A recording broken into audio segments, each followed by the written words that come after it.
Hi, let's get started with a walkthrough of how to create a treasure hunt on the R Treasure Hunt platform.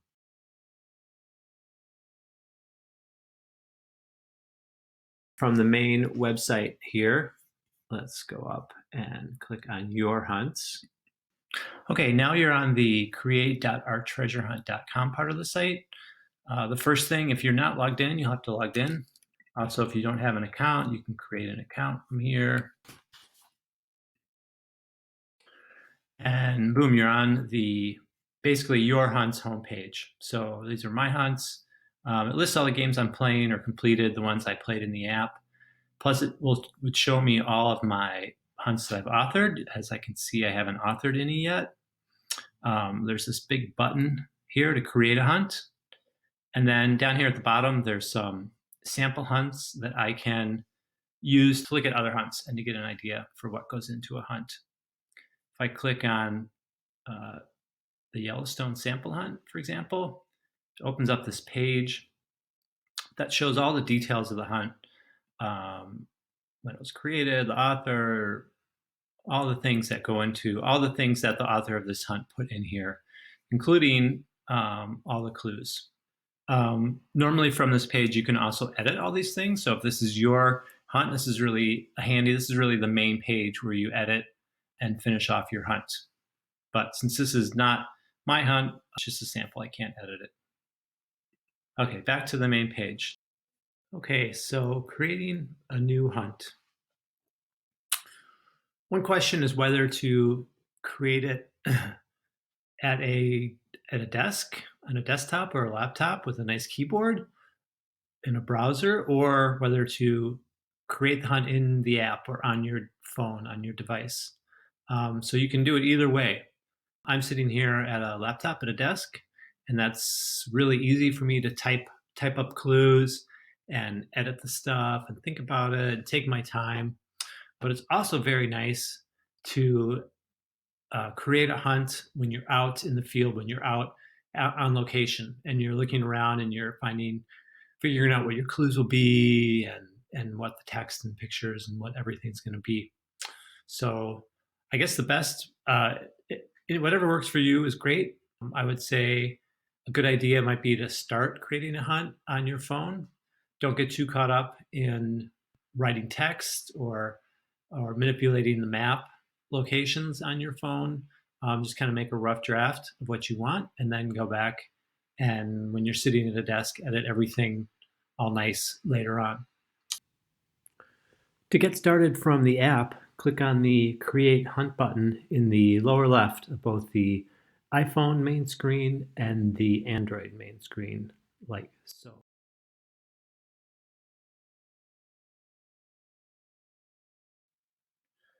Like I said, from here, this is where we kick off creating a new hunt. So go ahead and click on that giant button there in the middle.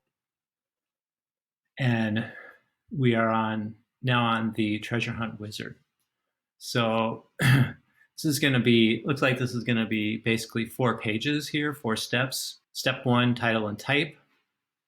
And on each of these pages, there's a lot of text explaining what each of these things do. Obviously, it's helpful to read the text, but we'll walk through them all here. We're going to get started with the title.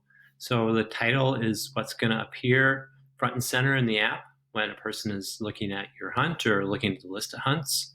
And you can just leave it to the default if you want, or you can think of a nice creative name. I've thought of a hunt that I want to do, and the name of it is Buried Idaho at Overlook Park. Sounds kind of scary. Okay. So I've thought of a title. Now the next choice I need to make is this a public hunt or a private hunt? A public hunt is one that everyone can find and see in the app and do. Anyone who has the app can do it. A private hunt can only be used by people that have a access code that you get and share with them. So you could just share it with your friends or family and not have it open to the public. In this case, I'm going to do a public hunt. Now, I don't need to worry about it being available to everyone right away. because public or private, it's not available until I publish it, until I click the publish button on the hunt homepage. So we're going with public here. Is this an event hunt? So an event hunt is a hunt that occurs at a specific time. It's usually a competitive hunt. So the first clue is released exactly the same time for all the people, and there's no way in an event hunt to do like skip clue or advance the game hunt. So if you had a prize at the end and you wanted everyone to have the same chance to get it, you would choose an event hunt. In this case, this is not an event hunt. I just want people to be able to do the hunt whenever they want. Okay, that's all. It's on the first page. So we will go to the next one. Okay, see my title got cut off here. That's fine. Step 2 of 4 now. So the first 3 steps, most of that information ends up on the hunt summary page in the app, which is what you see just by selecting the hunt from the main list. The next page is where is this hunt? I want to tell the user where this is in a couple of ways on this page. So the first one is I'm going to define treasure hunt bounds. So I'm going to make a box where all the clues are to be found in this hunt, where the treasure is. So the whole hunt will take place in this bounds. I can see my area where I'm at right now is where it starts. I can obviously zoom out or zoom in anywhere I want in the world. It's a little bit tricky using these controls on a phone, but you can still do it if you happen to be on a phone. So in my case, Overlook Park is right here. It's this little, where this parking lot is, and where this sidewalk goes out to the overlook. That's where Overlook Park is. So I click on the map, makes a little box, and then I can stretch it out or shrink it, whatever the case may be, to make it fit. If I need to use the satellite view, I can do that. That looks good. All right, so I'm satisfied with that. Okay, so next is a location description. So we're gonna give a text description of where this is. I could leave it Tony's neighborhood, or I could put something more descriptive for people. That looks better. And then we are done with location. Note that like all things, you can come back and edit location later. I've said that before, I'll say it again. All right, step 3, the details. Okay, so this page is gonna have us write an introduction, possibly add a picture encapsulating the hunt, talk about difficulty, and then how the hunt ends. So let's start with the introduction. So we just want to write something really descriptive. If someone's thinking about doing our hunt, or if they're about to start our hunt, what do we want them to know? In our case, out of an introduction, wrote an introduction, put it in here. Next is hunt picture. They see on the hunt summary page that gives like kind of indication of what this hunt looks like.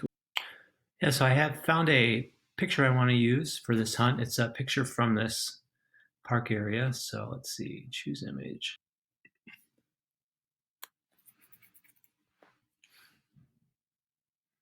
There's the picture. Should look good. Okay, difficulty. So how hard is this hunt? So I want prospective users to know how hard this is going in. They'll see this information and how long it is. And it's good to make hunts easy, because these hunts are always harder to the users than you, the author, thinks they're going to be. And then treasure type, I'm going to actually have an object, an idol that I'm going to hide. So this would go under cache, which is some other interesting object that I placed. And then message. So this message shows up to the user after the game is over, after they've entered the correct final answer. Here I want to congratulate them or maybe give them some further action. And I wrote this already. So I'll tell them all this stuff, congratulate them, tell them to return the idol, and tell them how awesome they are. Okay. All right, so that is all the details. So let's go on to the next page. Step 4, the clues, flesh and bones of the treasure hunt. Okay, so this page, we're going to add clues. You can see right now we have none. Here's a map of the clues. It's just the hunt bounds. There's no clues inside it yet. And again, no clues. So let's get started by clicking Add Clue down here to add our first clue. Okay, so as I've said, clues are what make up a treasure hunt. User solves the first clue, then they get to solve the second clue, and so on and so forth until they get to the end, until they get through all the clues. So each clue consists of basically a puzzle to solve, a riddle, and then an answer code. Down here is the code that you'll put in for the clue. So the main part of the clue is really the clue text. Between the clue text and also potentially an image, you will provide the user with a puzzle to solve or lead them to the location of the answer. Typically, the answer will be somewhere in some area out on the land. It could be a sign, it could be a sticker with a word on it that you place, or it could be some graffiti, or it really could be anything that a person could name. So let's work through an example. So as I said, clue text is often the main part of a clue. So I thought of a first clue for my hunt, and it takes place at a bench, a very distinctive bench. I've already written the text for it. Now, as I said, a clue may have a picture. On this one, I'm focusing more on the text. And after all hunts are written with text only up until very recently. So text is a very great way, common way to do a clue. So this one, find the bench away from, but facing the overlook. Sit down in the middle, then look right down right next to you, right being the clue there. What's on the book? And the book is actually easy to find, so I'm going to uncapitalize right. Okay, and the answer is watch. A statue of a book with a watch on it on the bench. So photo of answer, what that is right here, that's a photo that you'll show to the user after they've either solved the puzzle, found the code, or after they've given up. They might select skip clue or such from the menu because they can't find it. In which case they'll get to see the photo of the answer so they can see if the clue made sense or if it's broken, or if they just screwed up or whatever. But in this case, I have a photo, so let's take a look.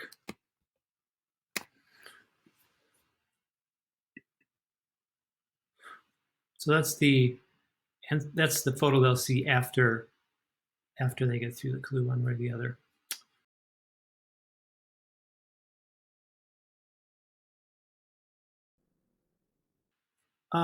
Now, clue location and bounds. So this is another hint or help to the user to find the clue answer. You can have a clue with only text and nothing else.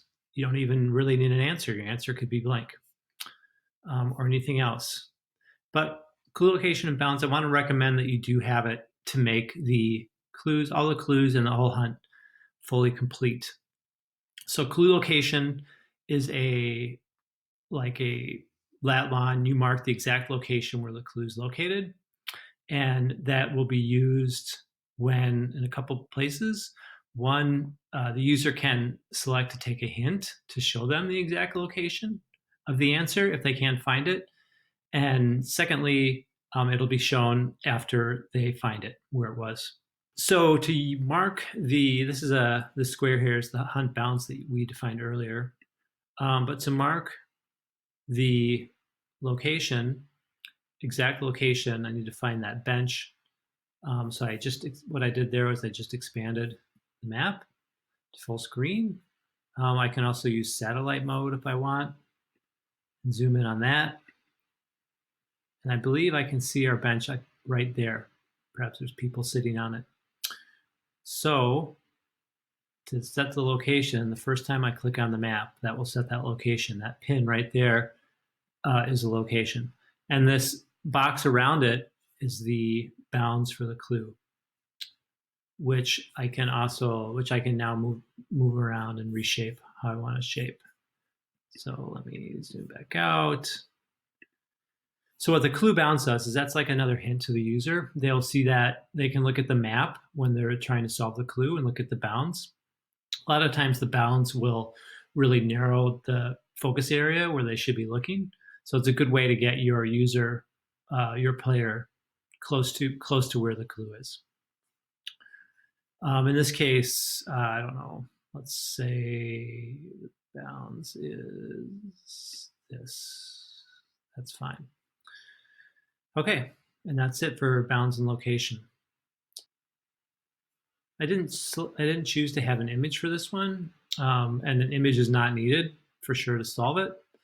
But for fun, I'm going to put an image in there, and the image is just going to be the view that the user will have while sitting on the bench. I'm not going to tell them that, but that's going to be my clue picture, which will be presented along with the text. I could change the picture if I wanted or delete it or whatever. Okay, so I have the answer. I have the answer photo. Time. So clues can also have times or durations. And that is really a time limit. So once that time expires, the answer will fill in and the clue will auto advance to the next clue. So you can use this to help your users move along. If you think, oh my gosh, 10 minutes, let's just push them along. You can use it that way. Another function that it serves is a lot of times it motivates the players to solve a clue within a particular amount of time. If you put 5 minutes, they might see that timer counting down and they might be hurry, and get it done. So that time can serve a couple of functions, or of course you can just totally leave it blank. Clue icon. So this is just a fun thing that appears in the app. It can relate to the clue, it could relate to the answer, it could be a hint, or it could just be for fun. In this case, there's a lot of trees around here, so I'm just going to use a little tree icon. And that's it. I'm finished. Here's what the finished clue looks like in the app. Of course, I can come back and edit this later if I want to. Okay, so we're back on the clues page where we can add more clues. We can see on the map now, we can see the clue bounds of the first clue. We can see all of our statistics have updated.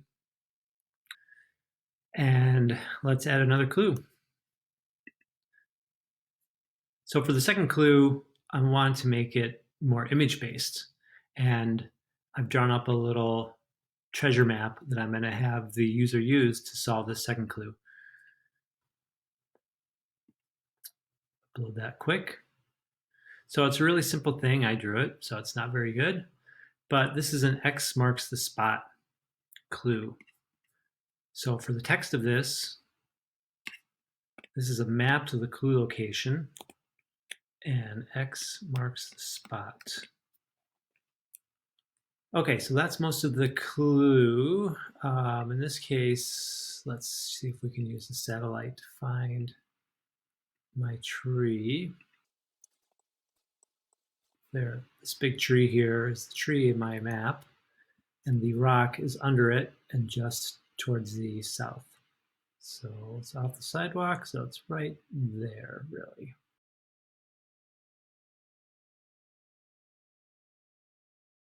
So photo of answer, yes, I do have a photo for this one. So again, this is what will be showed to them if they, usually it's relevant if they can't solve your clue. So here, this is what it would look like turning south, like the clue text instructs them, and count the number of newly planted trees. And I put numbers on them just because that third one was a little bit hard to see in the picture. In this case, there's a rock here. Let's just do these little evergreen trees. That seems appropriate. And done. Let's look at the first two clues in the app together now as the user answers the first clue correctly. Keep in mind for the answers that spaces don't matter and capitalization does not matter. Okay, and now I'm going to finish up with one final clue on this hunt. This is going to be the final one. This is going to be of the idol. So I have a little painted rock of a ladybug that was given to me, and I'm going to use that as my treasure in this case and just hope that people don't walk away with it, but whatever, it's all good. Okay, so for this one, I'm going to use an image again as a quick way to do this last clue. And I'm going to tell them, find this scene and then take a certain number of steps to locate the idol. They will come to a spot where they can turn over a log and find the idol. So the answer here, let's go to satellite.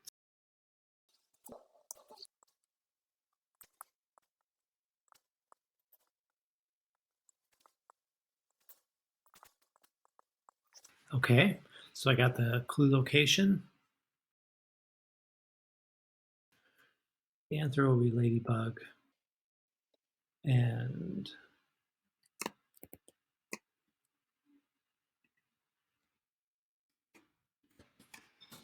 it is for the win.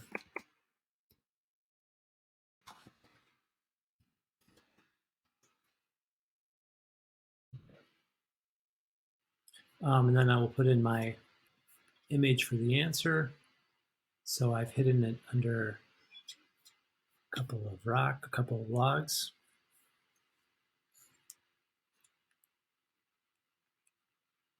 So I probably would hide it a little bit better than that.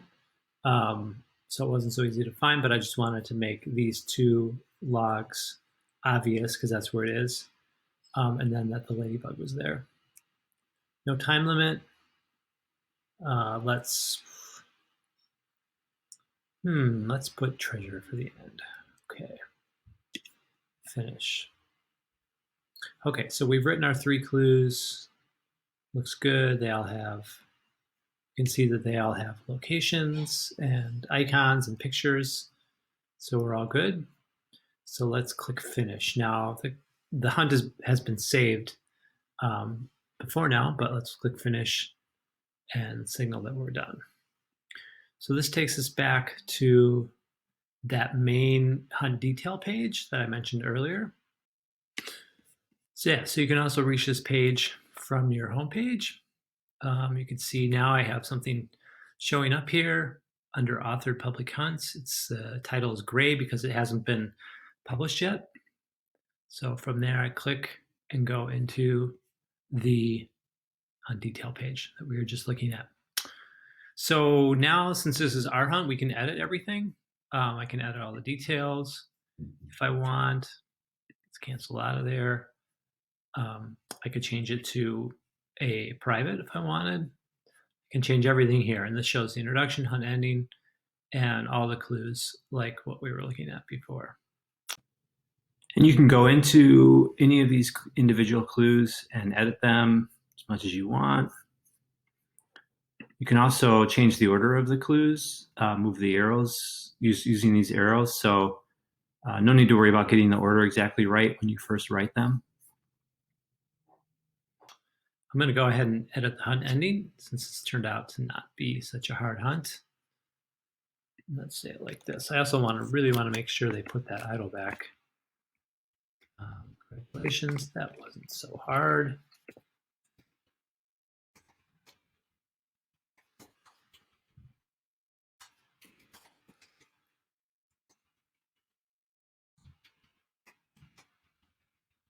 Maybe if I put this all caps, they'll listen. There we go. Okay. Great, it's all saved. So up here you can see that the hunt is not published yet. When I click on that link there to publish it, it'll be published, and then everyone can see it. There's a note here that you, the author, can play test it, so you can see your own unpublished hunts in the app. And it's a great idea for you to do an actual walkthrough of your hunt and then fix anything that isn't quite right.